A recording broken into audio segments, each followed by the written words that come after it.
My son thought the reflection in the sliding glass door was just the glare of the Florida sun.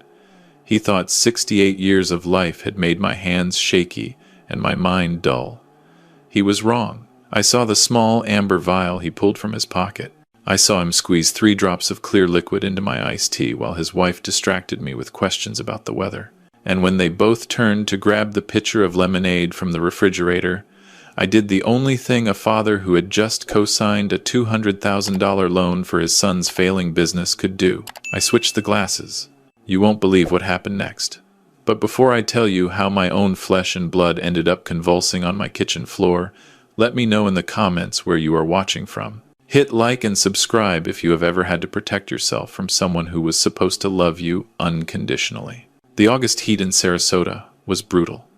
The kind that made the air shimmer above the pavement and turned every breath into a chore. But inside my house, the air conditioning hummed steadily, keeping the temperature at a comfortable 72 degrees. I sat at the head of my dining table, the same spot I had occupied for 23 years, ever since my wife Eleanor and I retired here from Michigan. She passed 4 years ago, pancreatic cancer, quick and merciless. Now it was just me in this 3-bedroom house with the pool I never used and the garden I maintained religiously. My name is Walter Brennan.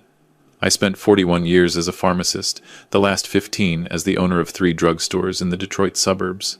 I sold the chain in 2008 for $4.2 million. That was the money everyone knew about. What they did not know was that I had been quietly buying waterfront property in Florida since 1989, back when you could get a beachfront lot for what people now pay for a used car. I sold most of those properties between 2015 and 2020. The total came to just under $8 million. Combined with my other investments, I was worth approximately $12 million. But to my son, Kevin, and his wife, Diana, I was just a retired pharmacist, living on Social Security and a modest pension, clipping coupons, and driving a 10-year-old Honda. I let them believe that. I wanted to see if they loved me or my wallet. Kevin was sitting across from me, my only child, 43 years old, with the same dark eyes his mother had and none of her kindness. He was wearing a polo shirt that cost more than my grocery bill for the month, and he kept checking his phone every 30 seconds like he was waiting for a call from the governor. Diana was in the kitchen, her heels clicking on the tile as she pretended to help with lunch. She was 39, blonde, and had expensive tastes that Kevin's real estate business could never support. I watched Kevin pull out the vial. It was small, maybe 2 inches tall, with a rubber stopper. He glanced at Diana. She nodded almost imperceptibly. He uncapped it with practiced fingers and tilted it over my glass of iced tea. 1 drop, 2, 3. My heart should have been pounding. My hands should have been shaking. But 41 years of measuring exact doses, of understanding that the difference between medicine and poison is often just a matter of milligrams, had taught me to stay calm under pressure. I recognized the slightly oily consistency of the liquid. I recognized the way it dispersed in the tea without changing the color. Concentrated liquid lorazepam. Ativan, in that quantity, mixed with the blood pressure medication I took every morning. It would slow my heart until it stopped. It would look like cardiac arrest. Natural causes for a man my age. Diana called out from the kitchen, "Walter, do you want lemon with your tea?" I looked away from Kevin, turning toward her voice. It was the opening he needed. He tucked the vial back into his pocket, looking pleased with himself. "No, thank you," I said. "Just ice is fine." Kevin stood up. "I'm going to wash my hands before we eat," he announced. "The bathroom down here, right?" He knew where the bathroom was. He had been coming to this house for 23 years, but he wanted to give me time alone with the tea. He wanted distance between himself and my body when I collapsed. I waited until I heard the bathroom door close. Diana was still in the kitchen, the sound of her opening cabinets covering my movement. I reached across the table. I grabbed Kevin's glass with my left hand and my glass with my right. The glasses were identical, both filled with the same amber liquid, both sweating condensation in the humid air. I slid them across the tablecloth. The motion took less than 2 seconds. When Kevin returned, wiping his hands on his khakis, his glass was sitting exactly where he had left it, only now it contained 3 drops of death. I picked up my glass and took a long, slow sip. The tea was cold and sweet, exactly as Eleanor used to make it. I let out a satisfied sigh. Kevin watched me drink. I saw his shoulders relax. I saw the tension drain from his jaw. He thought the hardest part was over. He thought all he had to do now was wait. Diana came in carrying a tray of sandwiches. She had made them from the groceries I bought. She set the tray down and smiled at me. That practiced smile that never reached her eyes. "Eat up, Dad," she said. "You need to keep your strength up." I never asked her to call me Dad. She started doing it 3 years ago, right around the time Kevin's business began to fail. We ate in silence for a few minutes. I watched Kevin take a bite of his sandwich. I watched him reach for his glass. He drank deeply, emptying half of it in one gulp.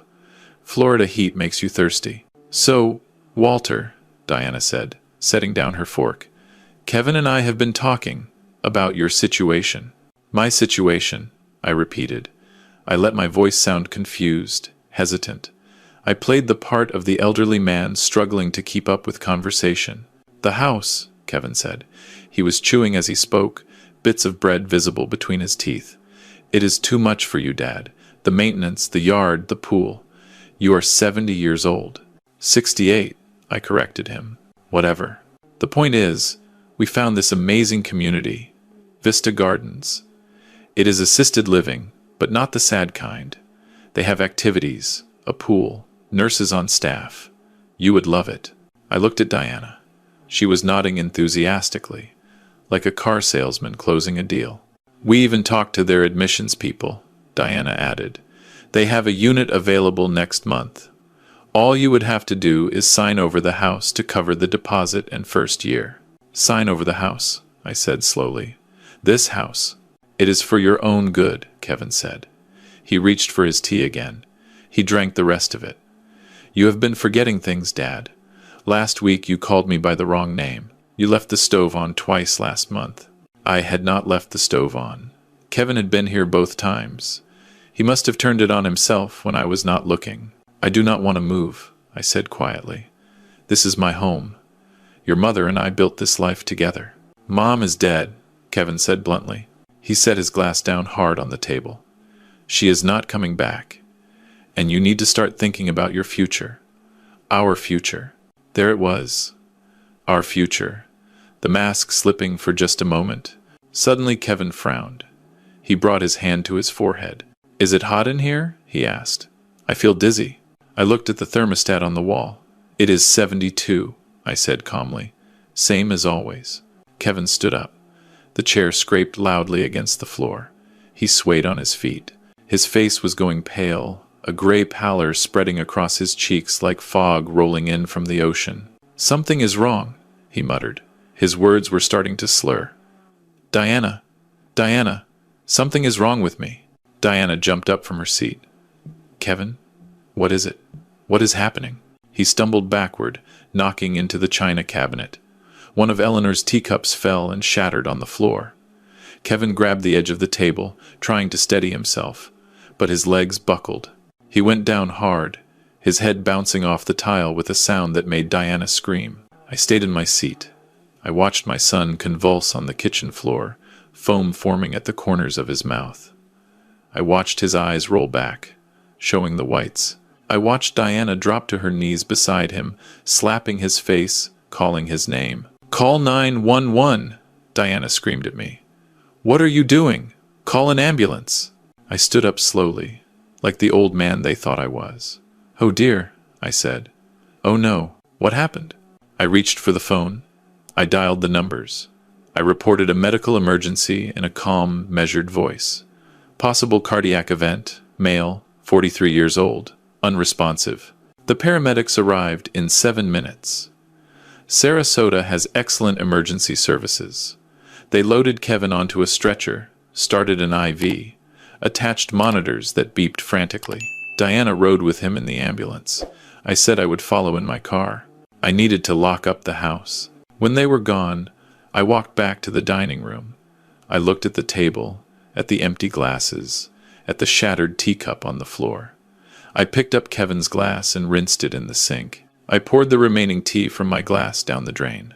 Then I reached into my pocket and pulled out my phone.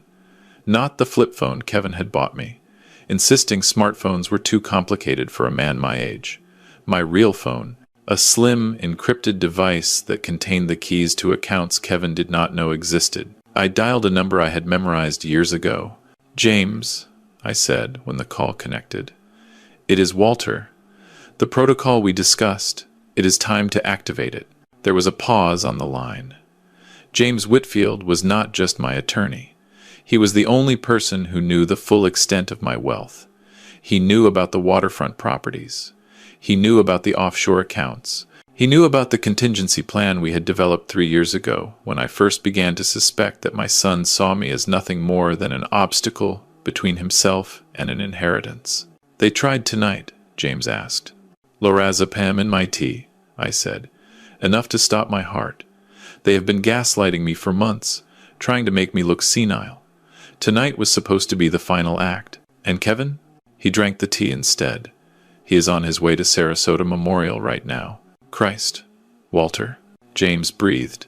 "That is going to complicate things." "It is going to simplify them," I replied.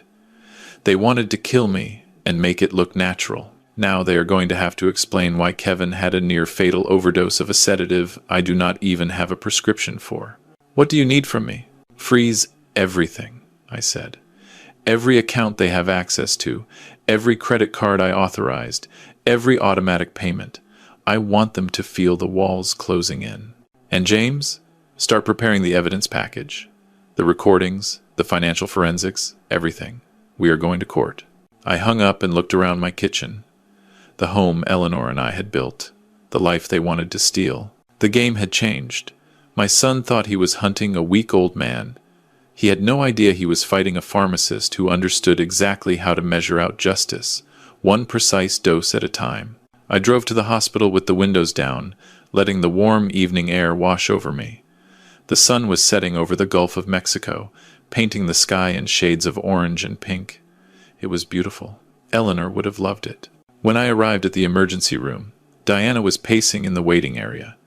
Her mascara had run, leaving dark streaks down her cheeks. She looked up when I walked in, and for a moment I saw raw hatred in her eyes before she covered it with a mask of concern. "Dad," she said, rushing over to grab my arm. "They are not telling me anything. They said something about a drug overdose, but that is impossible. Kevin does not use drugs." I patted her hand. "Let us sit down, Diana. Let us wait for the doctor." We sat in the hard plastic chairs. I kept my posture hunched, my movements slow. I let my hands tremble slightly. To anyone watching, I was just a frightened old man, worried about his son. A doctor emerged 20 minutes later. He was young, tired-looking, with a stethoscope draped around his neck. "Family of Kevin Brennan?" We stood up together. "I am his father," I said. "This is his wife." The doctor nodded. "He is stable." We pumped his stomach and administered activated charcoal. "His vitals are normalizing." "Thank God," Diana breathed. "But doctor, what happened? What caused this?" "The toxicology report shows extremely high levels of lorazepam in his system. Ativan. It is a powerful sedative. Combined with other factors, it very nearly killed him." "But how?" Diana asked. "Kevin does not take sedatives." The doctor looked at her, then at me. "That is something you will need to discuss with the police. They are on their way. An overdose of this nature, especially with no prescription on record, raises some questions." Diana's face went pale. "Police?" "Standard procedure," the doctor said. "They just want to understand how this happened." I saw Diana's mind racing. I watched her calculate the angles, assess the damage, formulate a new plan. She was quick. I had to give her that. She turned to me. Her eyes narrowed almost imperceptibly. "Walter," she said slowly, "you made the tea today. Did you maybe get confused? Did you put something in it by accident?" I blinked at her. I let my mouth fall open slightly. "I what?" "Your medications," she pressed. "You take so many pills. Maybe you mixed something up. Maybe you thought you were adding sweetener, but you grabbed one of your prescriptions instead." This was it. She was pivoting, adapting. If Kevin could not pin the murder on natural causes, they would pin the accident on my senility. Two birds with one stone. Prove I was mentally incompetent, and they could still get the guardianship. They could still get the money. I do not think, I stammered. I would not have. It is okay, Dad. Diana put her arm around me, pulling me close. She smelled of expensive perfume and desperation. No one is blaming you, but you have to tell the police the truth. You have been having memory problems. You have been confused. This was just an accident. A uniformed officer approached us. He was holding a small notepad. Mr. Brennan, I am Officer Torres. I need to ask you some questions about what happened today. Diana squeezed my shoulder. Hard. A warning. I looked at the officer. I let my eyes water. I put a tremor in my voice. I am not sure, I said. I am so confused. Kevin and Diana came for lunch. I made tea. We ate sandwiches, and then Kevin fell down. I do not understand what happened. Did I do something wrong? Officer Torres studied my face. He saw an elderly man in distress. He saw exactly what I wanted him to see. Let us sit down, Mr. Brennan, he said gently. Take your time. Tell me everything you remember. I told him a story. A confused, scattered narrative of a lonely widower making lunch for his son. I mentioned the heat. I mentioned my medications. I mentioned that my memory was not what it used to be.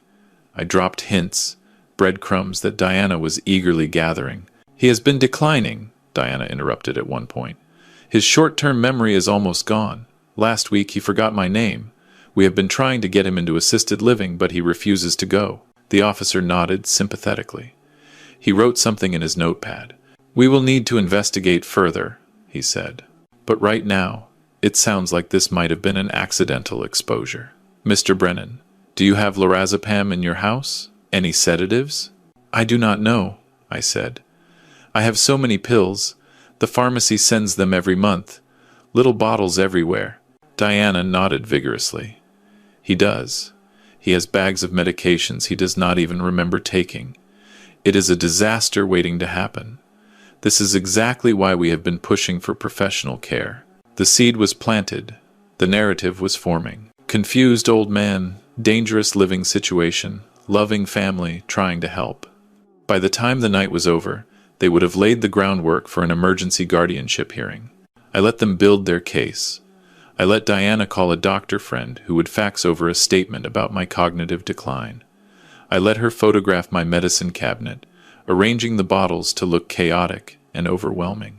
What they did not know was that every word they said was being recorded by the small device in my shirt pocket. What they did not know was that James Whitfield was already preparing a counterfiling. And what they certainly did not know was that the vial Kevin had hidden in his pocket, the one with his fingerprints all over it, was now sitting in a plastic evidence bag in my car, waiting for the right moment. Let them think they were winning. The reaction was just getting started. The next 3 days were a masterclass in psychological warfare. Diana moved into my house, claiming she needed to watch over me while Kevin recovered. In reality, she was building a prison. She hid my car keys, telling me it was not safe for me to drive. She took my phone, saying the buttons confused me. She changed the locks on the front door and told me it was because of a break-in scare in the neighborhood. But the gaslighting went deeper than simple restrictions. On the second night, I woke up to whispers. Diana was standing over my bed in the darkness, her face inches from mine. "You are losing your mind, Walter," she breathed. "You cannot trust your own thoughts. Everything you remember is wrong. You are dangerous. You hurt Kevin. You nearly killed your own son. You need help. You need to be locked away where you cannot hurt anyone else." She did this for 10 minutes. A steady stream of poison poured directly into my sleeping ears. She thought I was unconscious. She thought the Ambien she had crushed into my dinner would keep me under. But I had stopped eating anything she prepared on the first day. I had been palming the pills and flushing them down the toilet. I lay perfectly still, breathing evenly, while she tried to reprogram my subconscious. When she finally left, I opened my eyes and stared at the ceiling. Amateur, I thought. I had been dealing with pharmaceutical compounds my entire career. Did she really think I would not recognize the bitter undertaste of crushed sedatives in my food? The next morning, Diana made a show of being concerned. She presented me with a glass of orange juice and 2 pills. "Time for your blood pressure medication, Dad," she chirped. I looked at the pills. They were the wrong color. My actual blood pressure medication was white and oblong. These were small, round, and faintly blue. I took them from her palm. I pretended to put them in my mouth. I took a sip of juice. I pocketed the pills when she turned to get a napkin. "Good," she said, watching me swallow. "Now, let us get you dressed. We have an appointment today." "Appointment?" "With Dr. Morrison. He is a specialist. He is going to help us figure out what is wrong with your memory." Dr. Morrison was not a real doctor. I had already researched him. His license had been suspended 3 years ago for writing fraudulent prescriptions. He now made his living signing off on whatever paperwork his clients needed. No questions asked. They were going to have him declare me mentally incompetent. They were going to use his signature to get an emergency guardianship. And once they had legal control, they would drain whatever accounts they could access and dump me in the cheapest facility they could find. I let Diana drive me to the appointment. The office was in a strip mall between a nail salon and a pawn shop. Not exactly the Mayo Clinic. Dr. Morrison was a thin man with nervous eyes and nicotine stains on his fingers. He did not examine me. He did not run any tests. He just asked a series of leading questions. "Do you sometimes forget where you put things?" "Yes," I answered truthfully. "Everyone does." "Do you ever feel confused about what day it is?" "Occasionally." "Have you ever put objects in strange places, like food in the laundry hamper?" "I do not think so." Diana cleared her throat loudly. "Actually, doctor, just last week I found his wallet in the freezer, and 2 days ago he left the stove on for 6 hours. He nearly burned the house down." Morrison nodded, writing furiously on his clipboard. "Severe disorientation, dangerous behavior, risk to self and others." I wanted to object. I wanted to tell him Diana was lying, but I stayed quiet. I let the trap close around me, because every word in that room was being recorded by the button camera hidden in my shirt, and Morrison's signature on that fraudulent evaluation was going to be the noose that hanged them all. The conservatorship hearing was scheduled for 2 days later. Diana was giddy with anticipation. Kevin, freshly discharged from the hospital and looking appropriately fragile, rehearsed his testimony in my living room. "Just stick to the script," Diana coached him. "He is dangerous. He nearly killed you. He cannot be left alone. We are doing this out of love." "Love," Kevin repeated, his voice flat. "Right. Out of love." I sat in my armchair, pretending to doze. I heard every word. That night, I made my move. At 2 a.m, when the house was silent and Diana was asleep in the guest room, I retrieved my go bag from its hiding spot behind the water heater. Passport, cash, encrypted phone, hard drives, with all the evidence James and I had compiled. I dressed in dark clothes. I moved through my own house like a ghost. The back door was locked from the inside with a deadbolt that Diana did not have a key for. I had installed it myself, years ago, for hurricane security. I slipped out into the humid Florida night. James was waiting for me 2 blocks away, his Tesla silent as a whisper. I climbed into the passenger seat. "It is done," I said. "They are filing tomorrow morning. They think I am going to show up confused and helpless." James nodded. He handed me a thick folder. "The judge assigned to your case is Patricia Delgado. She has a reputation for being thorough. She is going to want to see evidence before she signs anything." "Then we give her evidence," I said. "All of it." The courtroom was smaller than I expected. Wood-paneled walls, fluorescent lights, the faint smell of old paper and anxiety. Diana and Kevin sat at the petitioner's table with their attorney, a slick man in an expensive suit who specialized in elder care cases, which meant he specialized in helping families take control of their elderly relatives' assets. Judge Delgado was a small woman with sharp eyes and a no-nonsense demeanor. She looked at the papers in front of her with visible skepticism. "The petitioners claim that Walter Brennan poses an imminent danger to himself and the public," she read aloud. "They cite a recent incident in which Mr. Brennan allegedly poisoned his son Kevin with a sedative drug, as well as evidence of progressive cognitive decline, including memory loss, confusion, and dangerous behavior. She looked up at Diana and Kevin. "That is correct, Your Honor," their attorney said smoothly. "We have a medical evaluation from Dr. Anthony Morrison documenting Mr. Brennan's deteriorated mental state. We are seeking emergency guardianship to protect both Mr. Brennan and the community." Judge Delgado flipped through the pages. "And where is Mr. Brennan?" "I do not see the respondent." Diana stood up. "He is missing, Your Honor. He wandered off sometime during the night. We have been searching everywhere. This is exactly the kind of dangerous behavior we are trying to prevent. He is out there somewhere, confused and vulnerable. We need the authority to find him and get him the help he needs." The judge frowned. "You want me to grant guardianship over a man who is not present to defend himself?" "Given the circumstances," Diana began.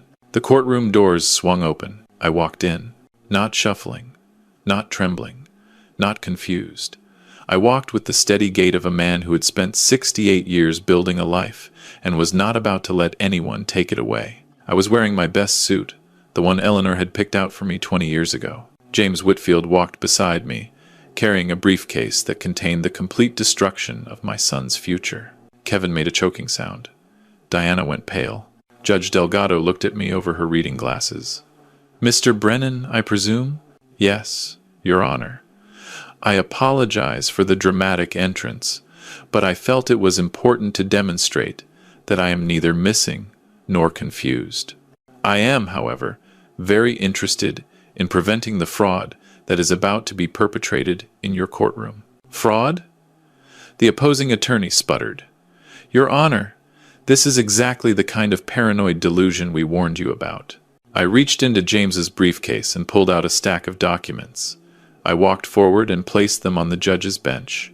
"These are the real medical records," I said, "from the Mayo Clinic, dated 1 week ago. Complete neurological workup including MRI, cognitive assessment, and blood panels. My brain function is in the 98th percentile for my age group. I am not senile, I am not delusional, and I am certainly not dangerous." The judge examined the documents. Her eyebrows rose. "This is quite different from Dr. Morrison's evaluation." "Dr. Morrison lost his medical license 3 years ago," James interjected. "He now makes his living providing fraudulent paperwork for a fee. We have bank records showing a $5,000 payment from Kevin Brennan to Morrison's personal account made 2 days ago." Deanna shot to her feet. "That is a lie." "Sit down, Mrs. Brennan," the judge said coldly. I pulled out my phone and connected it to the courtroom's audio system. "May I, Your Honor?" "Proceed." The courtroom filled with sound, Diana's voice crystal clear. "Just stick to the script. He is dangerous. He nearly killed you. We are doing this out of love." Then Kevin's voice. "Love. Right. Out of love." And then more. Hours of recordings. Diana whispering poison into my ears at night. Kevin discussing how they would liquidate my assets. The two of them rehearsing their lies. But the worst was yet to come. I pulled up the final recording. The video from my dining room, captured by the camera I had hidden in the light fixture months ago. The screen showed Kevin at my table. It showed him pulling out the amber vial. It showed him pouring 3 drops into my tea, while Diana kept me distracted. The judge watched in silence. The color drained from Kevin's face. Diana started to cry. When the video ended, I spoke again. "My son attempted to murder me," I said. "When that failed, he and his wife attempted to have me declared incompetent so they could steal my assets. They gaslighted me, drugged my food, and hired a disgraced doctor to sign fraudulent papers. I have tolerated a great deal from my family over the years, but I will not tolerate being killed." Judge Delgado looked at Kevin and Diana. She looked at their attorney, who was gathering his papers with the expression of a man whose ship was rapidly sinking. "Bailiff," the judge said, "please take Mr. and Mrs. Kevin Brennan into custody. I am remanding them pending investigation for attempted murder, fraud, and elder abuse." Kevin lunged to his feet. "This is insane. He is lying. He set us up. Dad, tell them this is a misunderstanding." I looked at my son. I looked at the face that had once beamed up at me from a crib. The boy I had taught to ride a bike. The man I had trusted with my name and my legacy. I set nothing up, Kevin, I said quietly. I simply switched the glasses. You poisoned yourself with the drugs you intended for me. Everything that followed was your choice. They led them out in handcuffs. Diana was sobbing hysterically. Kevin kept twisting around to stare at me, his expression cycling through rage and disbelief, and finally, settling on something like fear. Good. The courtroom emptied. I sat in one of the wooden pews and let the silence wash over me. James stood nearby, giving me space. It is over, he said finally. Not quite, I replied. There is one more thing I need to do. The county jail smelled like disinfectant and regret. I sat on one side of the scratched plexiglass. Kevin was escorted to the other side by a guard. He was wearing an orange jumpsuit that matched the color of his face. He picked up the phone. His hand was shaking. "Dad," he said, his voice cracked. "You have to help me. I cannot survive in here. Diana is falling apart. The lawyer says we are looking at 20 years. 20 years, I repeated. For trying to kill your father and steal his money. I was not going to kill you." Kevin leaned forward, desperation seeping from every pore. "It was just supposed to knock you out. We were going to put you in a home. It was for your own good. You are old, Dad. You do not need all that money. You do not need that big house. We were going to take care of everything. By murdering me. By helping you," he insisted. "You were supposed to just go to sleep and never wake up. It would have been peaceful. Better than rotting away alone in that house." I let the silence stretch between us. "Do you know why I never told you about the money, Kevin?" He blinked. "What money?" "The real money. The properties I sold. The investments. I am worth $12 million, Kevin. I have been for years." His mouth fell open. $12 million. "I never told you because I wanted to see who you really were. I wanted to know if you loved me or if you loved my wallet. I spent 4 years after your mother died, watching, waiting, hoping you would prove me wrong. Dad, you did not prove me wrong." I leaned closer to the glass.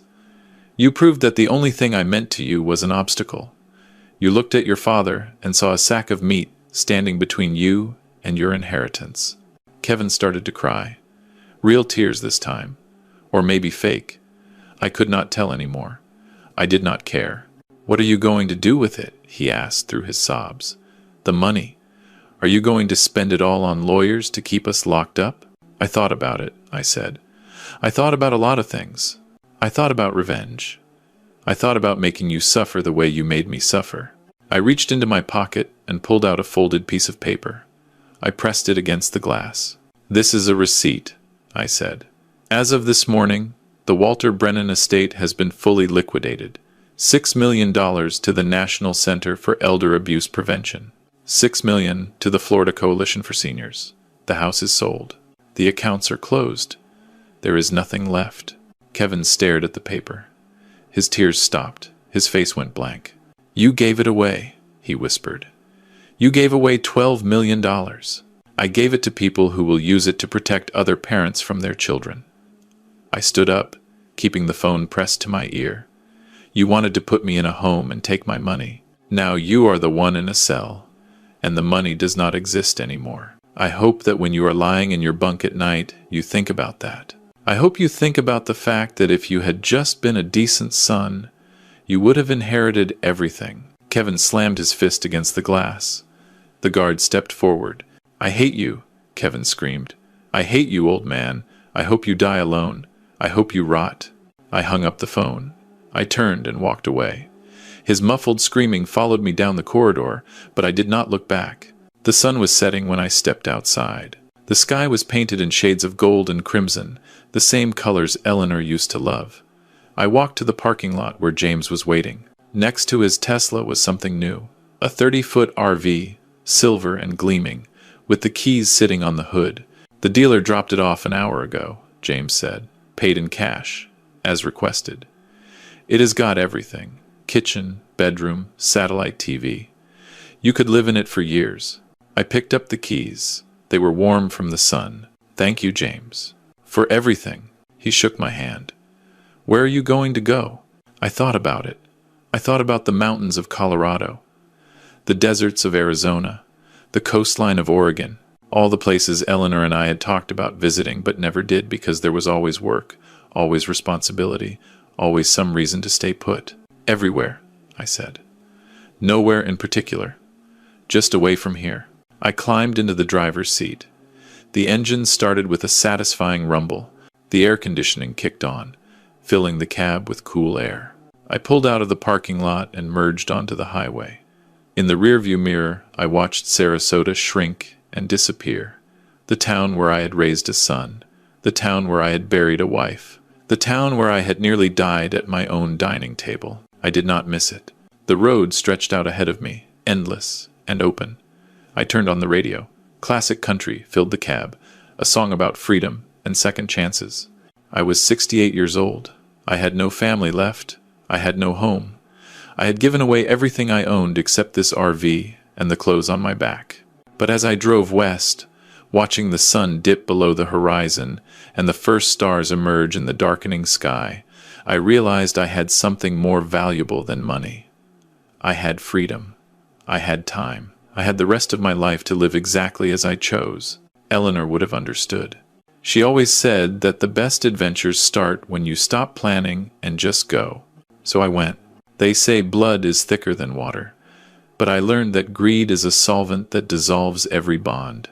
For years I believed my role was to provide, to sacrifice, to hold the family together no matter the cost. I thought my silence was strength. In reality, it was the blindfold they used to lead me to my own grave. The greatest gift I ever gave myself was the courage to remove the blindfold and see my family for who they truly were.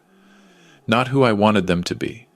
Not who they pretended to be, who they actually were when they thought no one was watching. If you are sitting at a table where poison is being served, you have two choices. You can drink it and die, or you can switch the glasses and walk away. It is never too late to walk away. It is never too late to choose yourself. If you have ever had to cut ties with family members who saw you as nothing more than a source of income, tell me your story in the comments. And remember, the best revenge is not destroying them. It is living a good life without them.